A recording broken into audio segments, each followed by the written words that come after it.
अरिहन्तारं नमो सिद्धारं नमो आयरियारं नमो अच्छायारं नमो लोये सोसाहुरं। मेरे पवित्र मन में गुरुदेव आओ, मैं शास्त्र वाचन करूं प्रतिभा जगाओ।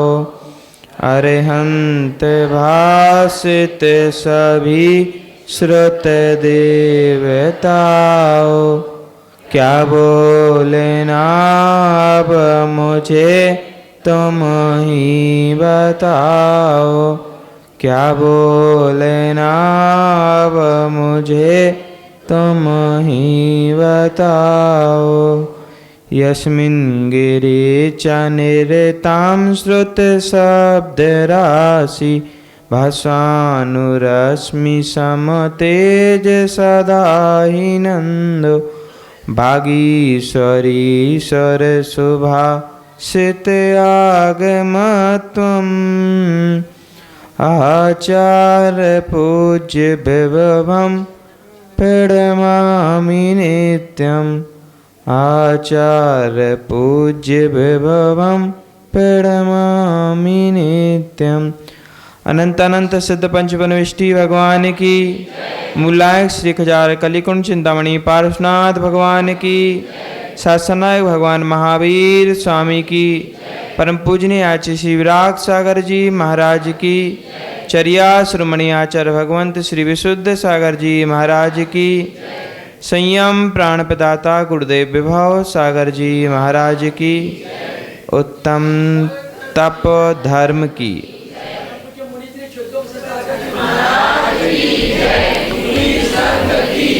विषय कसाय बिन गहे भावम काउण झाण सज्जाए। भगवान कुंद कुंद देव बासाणु व्याख्या नामक ग्रंथ में लिखते हैं, जो इंद्रियों के विषय कसाय में जिनका मन लिप्त रहता है, काउण झान सज्जाए, उसे ना तो स्वाध्याय रुचता है, ना ध्यान रुचता है, ना तप रुचते हैं। जो भावई अपाड़म, जो इन भावों को भाता है। कौन से भावों को? विनिग्रह भावम, जो इन भावों को भाता है, उसके तस् तवम होदि नियमेन, उसके उत्तम तप धर्म नियम से हुआ करता है। इसका भावार्थ यह है कि विषय कसाय विनिग्रहम, जो विषय कसायों को निग्रह करता है। काउण ध्यान सज्जाए, काव्यसर्ग स्वाध्याय तप संयम आदि रूप जिसकी परिणति होती है, जो भावई अपाड़म, जो इन सब की भावना को भाता है। उस भावना की फलीभूत जो उसके होता है, उसके तवम निमेणम नियम से उत्तम तप धर्म होता है, और उस आत्मा का निर्वाण कल्याणक भी शीघ्र ही मनाया जाता है। प्रियात्मन समझना। क्षमा मार्दव आर्जव पूजा आती, बोलो कैसी है? क्षमा मार्दव आर्जव भाव, नहीं ऐसे नहीं। क्षमा मार्दव आर्जव भाव है, ये क्या है? भाव है। इसके आगे क्या है? सत्य शौच संयम तप त्याग उपाय है। ये तप उपाय है। अब काहे का उपाय? ऐसी शंका हो सकती। उपाय है, उपाय है, काहे का उपाय?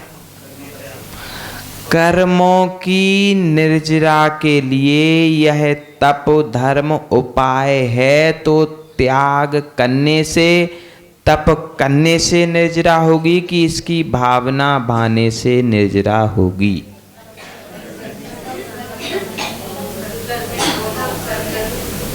अब समझना, तप तो सभी कर रहे अपने अपने अंशों में, लेकिन इस तप के बाद जो आत्मा तप से तप चुकी है, उस आत्मा की बाद में क्या स्थिति होती है, और उसी तप को आगे भी बरकरार रखा जाता है कि 10 दिन के बाद 11वें दिन अपनी मस्ती में मस्त हो जाता है।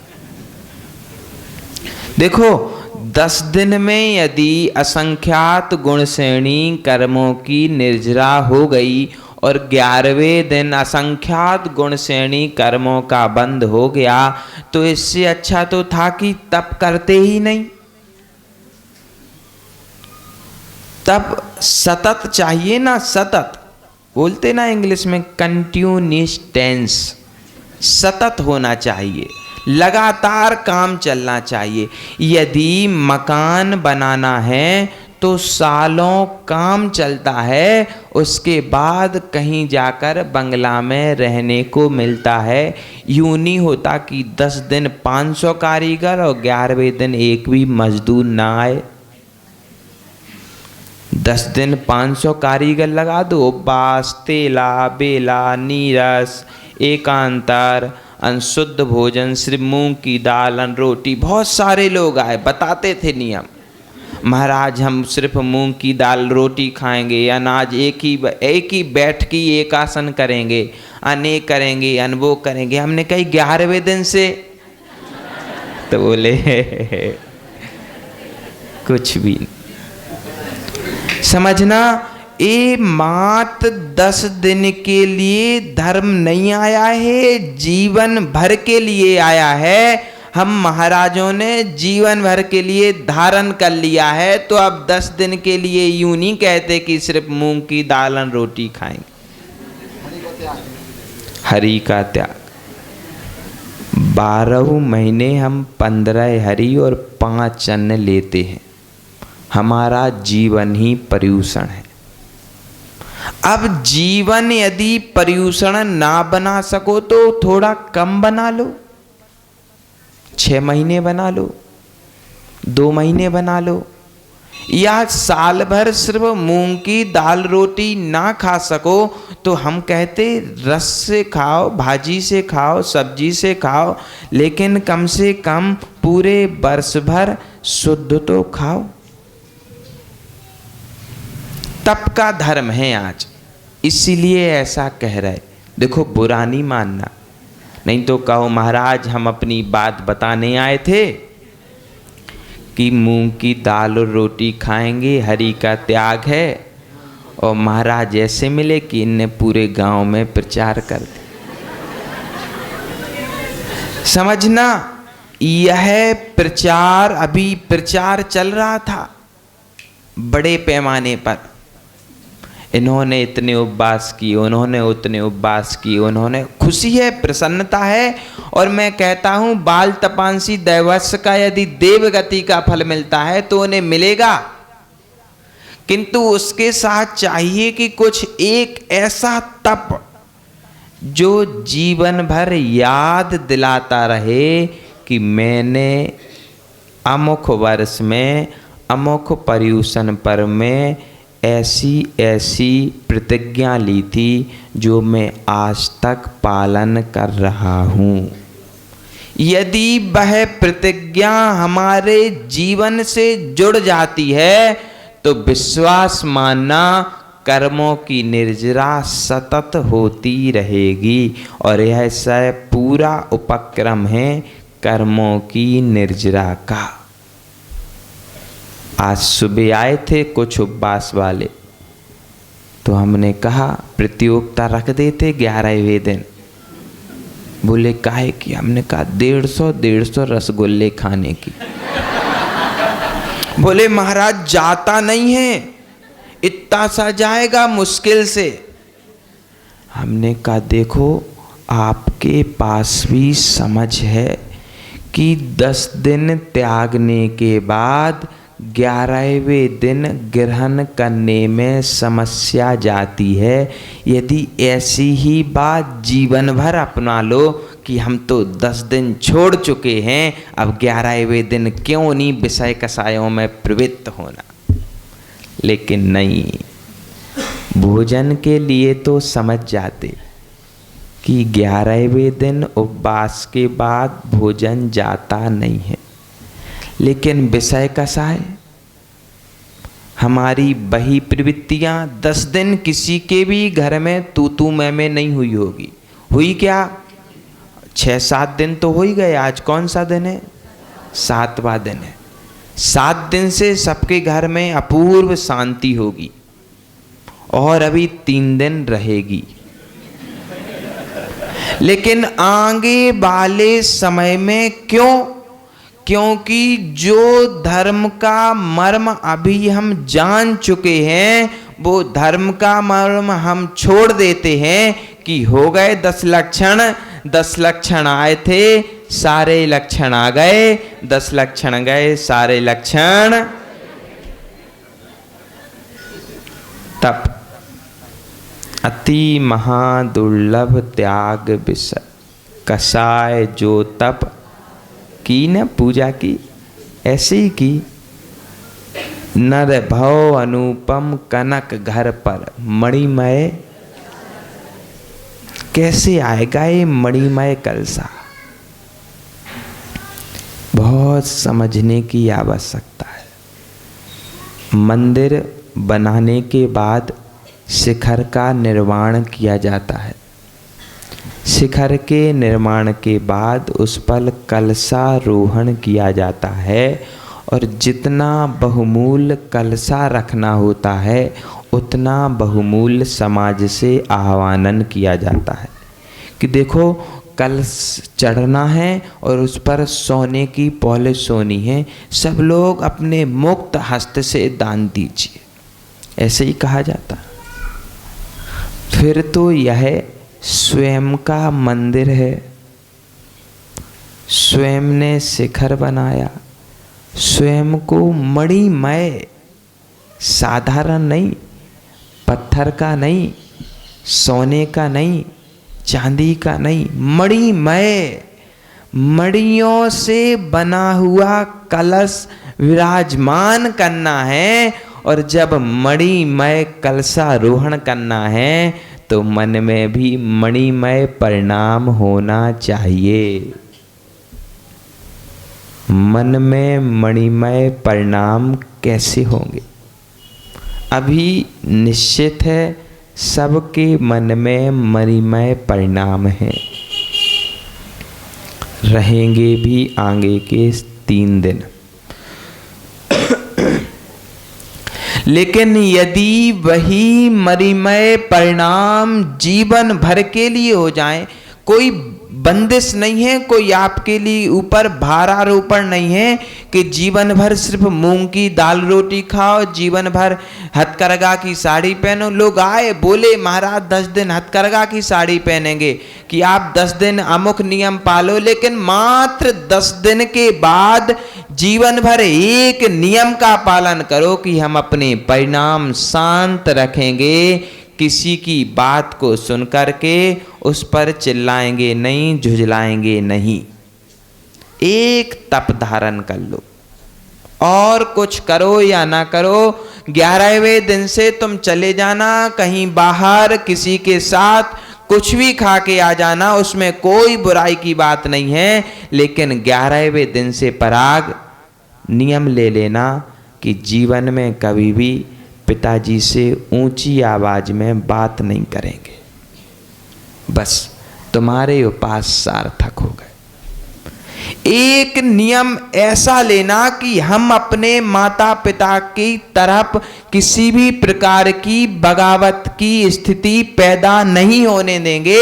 हम अपने देव शास्त्र गुरु के लिए प्राणपण से जीवन को समर्पित करेंगे, बस आपका तप सार्थक होगा। आवश्यक नहीं कि हम जीवन में छोटी छोटी बातों से, छोटी छोटी स्थितियों से घर को नरक बना दें। हमारे घर में बड़ी बातों को लेकर विवाद नहीं होता, क्योंकि हम बड़े लोग हैं। बड़े लोगों के घर पर बड़ी बात का विवाद नहीं होता। बड़े लोगों के घर पर छोटी छोटी बातों का विवाद होता है। सास बहू में आपको यह काम करना था, आपने नहीं किया, विवाद खड़ा हो गया। पिता पुत्र में वो चिल्लाते हैं हमारे ऊपर, यह छोटी सी बात। और यदि इतनी ही बात को हम तप के रूप में स्वीकार कर लें कि आज उत्तम तप धर्म है, और मैं यह एक तप स्वीकार करता हूँ कि अब मैं किसी से भी ऐसे शब्द नहीं कहूँगा जिन शब्दों से सामने वाले के हृदय को ठेस पहुँचे, बस उत्तम तप सार्थक हो गया।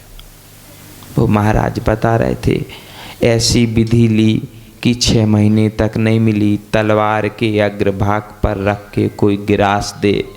शांति सागर जी ने विधि ली, गाय के सींगों में गुड़ लगा मिले तो आहार करेंगे। किसी ने विधि ली, धरती पर रत्न डले होंगे तो हम विधि मिलने पर आहार लेंगे। सब प्रकार की सब विधि ले लेते, लेकिन उन सारी विधियों के विधाता को आप लोग हो, और आप लोग को ऐसी विधि से रहना है कि मेरा घर स्वर्ग बना रहे। कोई परेश अधिक विधि नहीं लेना तुम कि माँ जब बुलाएगी तभी हम भोजन करने के लिए बैठेंगे। कोई जरूरी नहीं है, माँ भूख लगी भोजन दो, बात हो गई। लेकिन कभी माँ से कोई गलती हो जाए तो माँ को इतना जली नहीं करना कि माँ को भीतर ही भीतर आंखों में आंसू आ जाएं और वो तुम्हारे सामने उन आंसुओं को व्यक्त भी ना कर पाए। इस बात का ध्यान रखना। हम बहुत ऊंचे ऊंचे ऊंचे स्थानों पर तो पहुंच जाते हैं, लेकिन उसकी आधारशिला क्या है, उसकी भूमिका क्या है, उस भूमिका का महत्व क्या है और उस भूमिका का फल क्या होगा, उस बात को सोच ही नहीं पाते, समझ ही नहीं पाते। हम चाहते तो हैं बहुत बड़े बनने के लिए, लेकिन एक छोटे से बच्चे का आचरण भी हम ठीक से नहीं कर पाते। देखो, बच्चे जब छोटे होते हैं ना, या यूं कहें जब हम बच्चे थे, तो मन में कोई मलाल नहीं रहता था, मन में कोई कीचक नहीं रहती थी, मन पवित्र रहता था। माँ सिखाती थी, बेटा मेहमान आएंगे तो आपको नमोकार मंत्र बोलना है। फिर हम किसी का इंतजार नहीं करते थे, मेहमान आते थे और हम चालू हो जाते थे नमो अरिहंताड़म। बस वैसी ही स्थिति यदि आज हमारी हो जाए, यदि वैसी ही स्थिति आज हमारी हो जाए, तो जो आनंद हमारा बचपन में छूट गया, वो आनंद हमें आज भी प्राप्त हो सकता है। बोले राजू काका चले गए, बोले हमसे, बोले महाराज कम प्रवचन किया करो, आपका स्वास्थ्य ठीक नहीं है, कम क्लास लिया करो, आपका स्वास्थ्य ठीक नहीं है। यदि हमारा ऐसा होता ना, तो हम तो नीचे जाते ही नहीं, कमरे में ही सोते रहते थे। हमने कहा अभी आप सिर्फ एक व्यक्ति के नजरिए से सोच रहे हो, जब इतने सारे लोगों की नजरिए से सोचोगे तब कितने भी बीमार होगे और नीचे दर्शन देने के लिए आओगे ही आओगे। देख लो संत शिरोमणि को, शरीर में सामर्थ्य नहीं थी। अब ये है तप, ये है साधना। शरीर में सामर्थ्य नहीं थी, फिर भी लोगों को दर्शन देने के लिए अंतिम अंतिम अंतिम समय तक आते ही रहे। ये है तप कि हमारी अंतिम श्वास होती रहे, लेकिन जो हमने संकल्प किया है वह संकल्प हमारा टूटेगा नहीं। विचार करना, अभी नहीं, जब घर जाओ तब आराम से एक आसन करना। फिर बर्तन अर्तन तो साफ करने ही नहीं पड़ते, बाई आती। तो एक आसन करके शांति से कमरे की कुंडी लगा करके बैठना और विचार करना कि मैं अपने जीवन में इस 10 लक्षण से एक कौन सा लक्षण धारण कर सकता हूँ। सारे लक्षण सब में आ जाएं यह तो संभव नहीं है, लेकिन हाँ, कोई एक लक्षण भी यदि जीवन में आ गया तो सारे लक्षण जीवन में आ जाएंगे। फिर एक एक लक्षण को पकड़ने के लिए नहीं जाना पड़ेगा। एक कहावत है बुंदेलखंडी में, बोले छोटे छोटे दैव देवताओं को नहीं पूजना चाहिए, एक महादेव की आराधना करो। जो देवादि देव हैं, जो एक उन सबके लीडर हैं, एक उसकी साधना करो तो सब देवता आपके चरणों में झुकने के लिए आएंगे। ऐसे ही है, सारे धर्मों को पकड़ने नहीं जाओ, सिर्फ एक तप धर्म को स्वीकार कर लो तो सारे धर्म आप में स्वयमेव आ जाएंगे।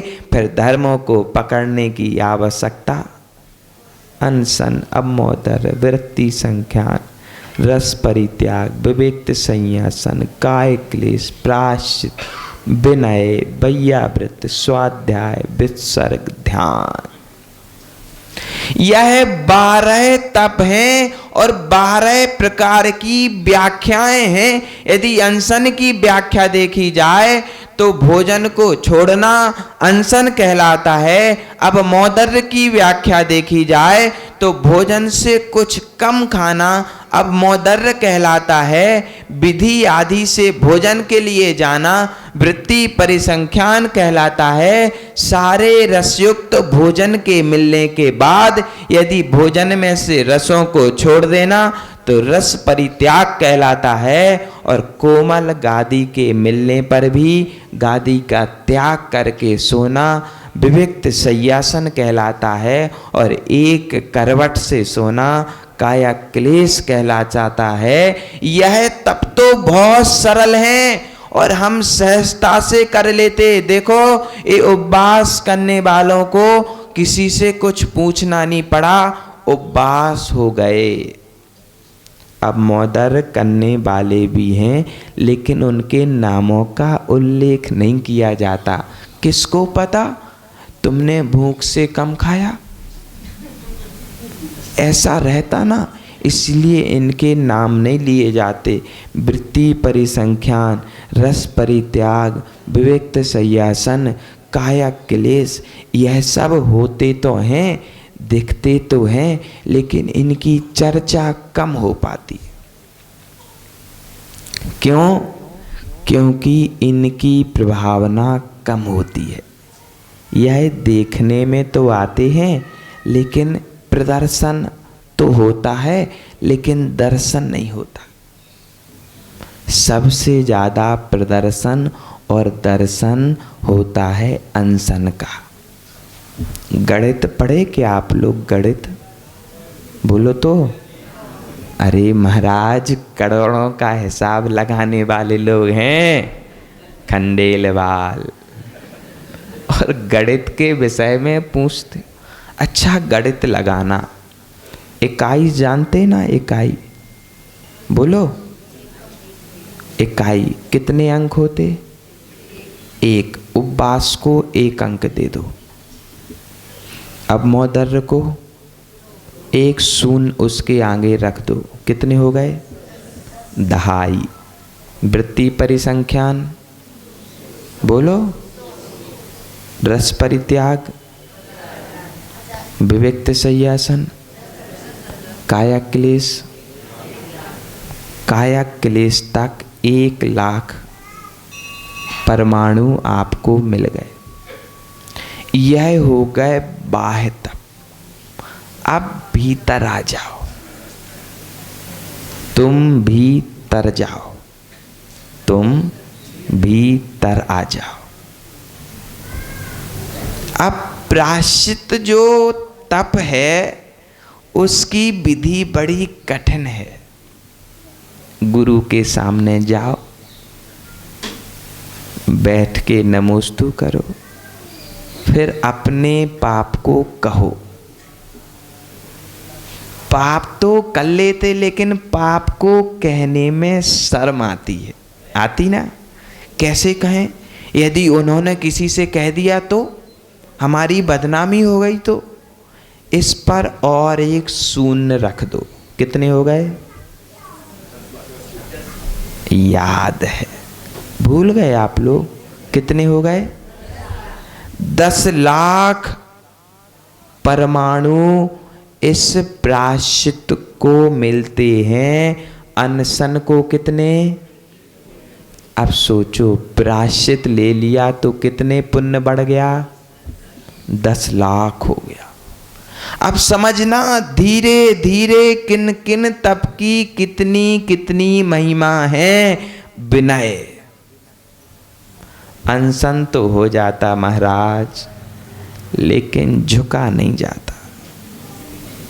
कमर में तकलीफ है ना, यह तो बहाना है। अभिमान झुकने देता ही नहीं। यह विनय एक ऐसा तप है जिसे तप की श्रेणी में रखा गया है। यदि आप विनय भाव प्रदर्शित करते हो, इष्ट जनों के प्रति यदि विनय प्रेषित करते हो, तो एक और शून्य बढ़ा दो। कितना हो गया? 1 करोड़। अब 1 उपवास और 1 बार विनय। बोलो कितना फायदा। हम उपवास इसीलिए तो करते नहीं। हम इसीलिए उपवास नहीं करते क्योंकि गणित हमें आती है, और गणित से हम लगा लेते कि गुरु जी की 3 बार उठ बैठ करके नमोस्तु करने के साथ साथ मुझसे स्वप्न में भी अपने गुरु की अविनय ना हो जाए, विनय है। 1 करोड़ उपवास का फल मिलने वाला है, तो क्यों ना विनय कर लो खा पी करके। बढ़िया मस्त रबड़ी खाओ, क्या दोष है? गुलाब जामुन खाओ और खा के आओ। बढ़िया 3 बार नमोस्तु करो प्रभु को, गुरु को, शास्त्र को।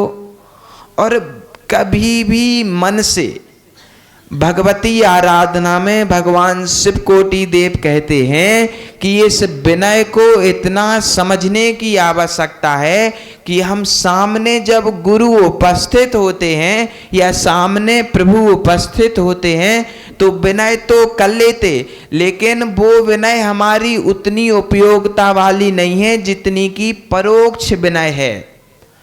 परोक्ष जब गुरु सामने नहीं है तब भी उनकी उतनी ही विनय करना, जबकि वो सभा में डांट दें।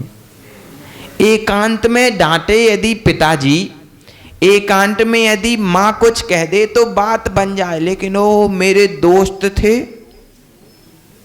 मेरे दोस्त थे, और दोस्तों के सामने मेरी इंसल्ट कर दी। यह छोटे से बच्चे में भी इतना ईगो भरा रहता है। क्या बोलते? ईगो बोलते।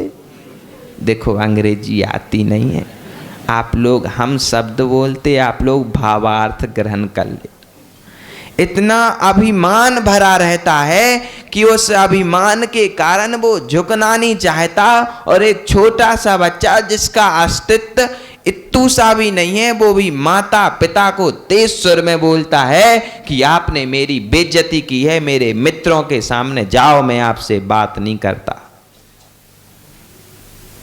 ऐसी स्थिति प्रत्येक घर में बनी हुई है। हम घर तो नहीं आए, लेकिन स्थिति हमारे पास आ गई। विनय सिखाना, स्वयं भी सीखना और सिखाना भी कि यह विनय बनी रहे। गुरु कुछ भी कह दें, प्रथम गुरु माता पिता हैं, और यदि माता पिता कुछ भी कह दें तो माता पिता के प्रति अभिनय के भाव नहीं करना। 1 करोड़ उपवास का फल मिलता है।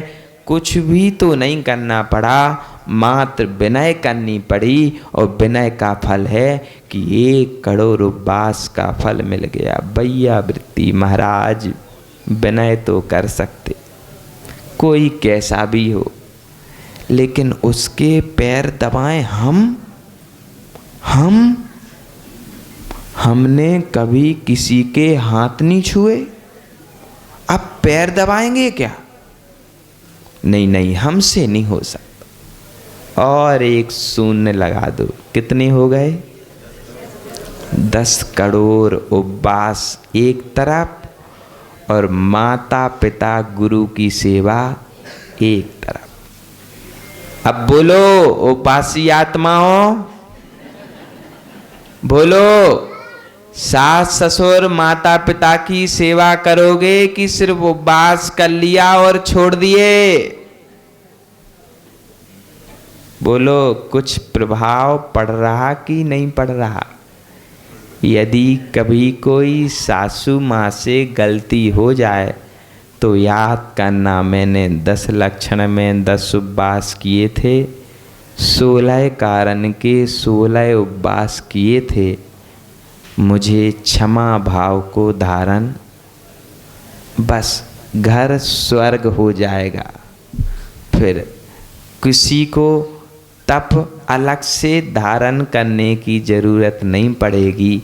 यही तप आपको जीवन भर सुख, इस लोक में सुख और परलोक में सुख, उभय लोक में सुख देने का कारण बनेगा। भैया व्रत करना इतना फायदे का काम है कि जाओ, कितनी भी संपत्ति चाहिए हो। यस, तुम्हें अजित लोहाड़े की संपत्ति चाहिए हो अंकिता, तो मांगना नहीं। जब वो लेटे हो ना, तब जाके पैर दबाने लगना। तुम्हें मांगना नहीं पड़ेगा, वो खुद से कहेंगे बेटा क्या चाहिए।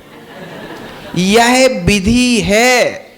और यदि फिर भी दिल ना पिघले पैर दबाने पर, तो और भी उपाय हैं। बादाम तेल की शीशी ले जाना और सिर पर माले लगना।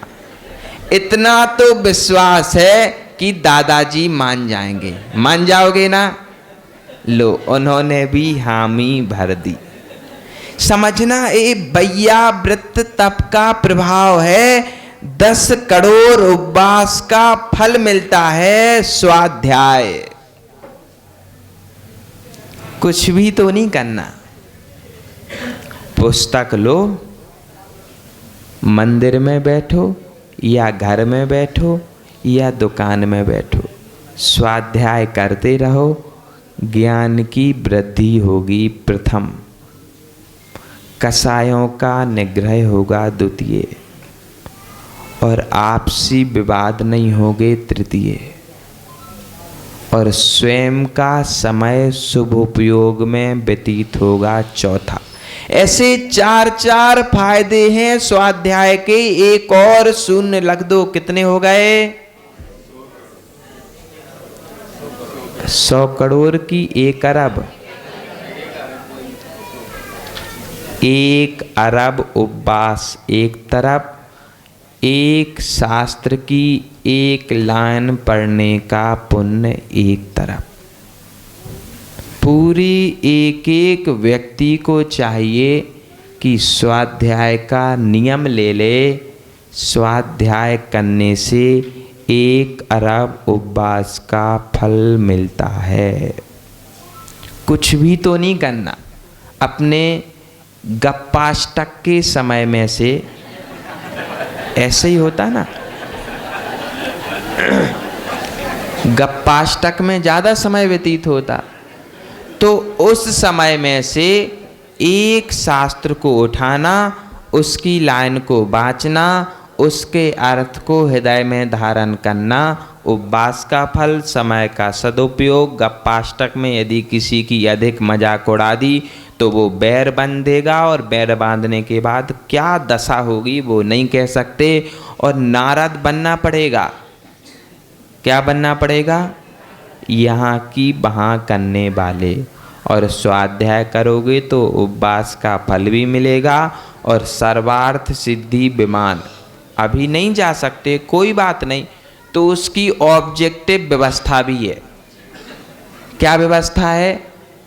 5वें स्वर्ग के ऊपर जो लोकांतिक देव हैं वो भी सर्वार्थ सिद्धि सरीखे ही रहते, बस आयु में फर्क है। वो भी स्वाध्याय करते रहते, तो उस स्वर्ग में जाकर के रंभाओं से दूर रहोगे और स्वाध्याय का आनंद लोगे। एक और सुन रख दो, कितने हो गए? 10 अरब। इतने उपवास का फल मिलता है। व्युत सर्ग और ध्यान। एक एक शून्य और रख दो। बंद कमरे में जाकर के ध्यान आसन लगा लो। सारी साधना एक तरफ और ध्यान की साधना एक तरफ है। समझना,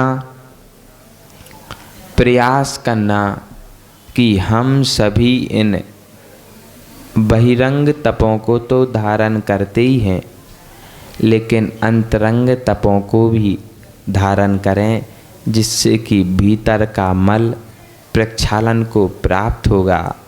आपका समय हो गया। कल फिर मिलेंगे, कल फिर कुछ बात बताएंगे। आज के लिए इतना ही कि एक संकल्प तप के रूप में ऐसा धारण करना कि आपका परिवार आपको प्राणपन से चाहने लगे। जो अच्छे लोग होते हैं उन्हें सब चाहते हैं, और बुरे लोगों के जाने के बाद यूं ही कहा जाता, अच्छा था बेचारा चला गया। ऐसे ही कहा जाता ना। समझना, आपके जाने के बाद ऐसा ना कहा जाए, इसका ध्यान रखना। जीते जीतो सब अपनी इमेज बना के रख लेते, ऐसे ही ना। जाने के बाद आपकी इमेज कैसी है, यह बात महत्वपूर्ण की है। हिम पर हक है गलने वालों का। वो कहीं से पढ़ी, हमें अच्छी लगी तो हमने कहा आपको भी बता देते। आज गुरुओं के बिना भी ज्ञान हो रहा है, अस्तित्व के बिना भी अभिमान हो रहा है। संतों का बीत गया सारा जीवन जंगलों में, अभी के कुछ लोगों को एयर कंडीशन में ध्यान हो रहा है। परम पूज्य गुरुदेव विभव सागर जी, उस श्वासों में तुम्हें बसाए,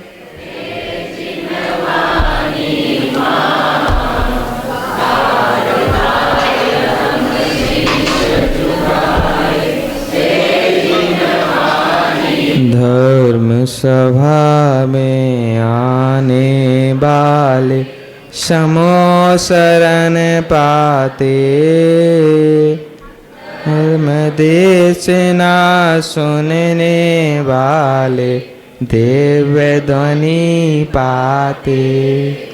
प्रभु मिले तो प्रभु मिलेंगे, कहती वाणी माँ।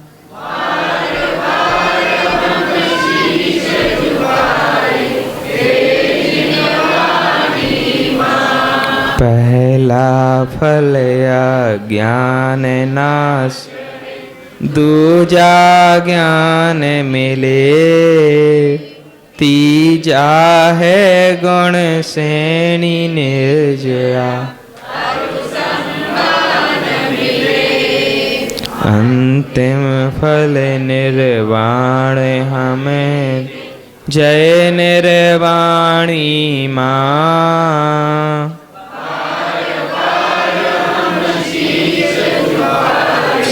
हे निर्वाणी माँ, बोधि समाधि परिणाम शुद्धि सात्मोपलब्धि शिव शौक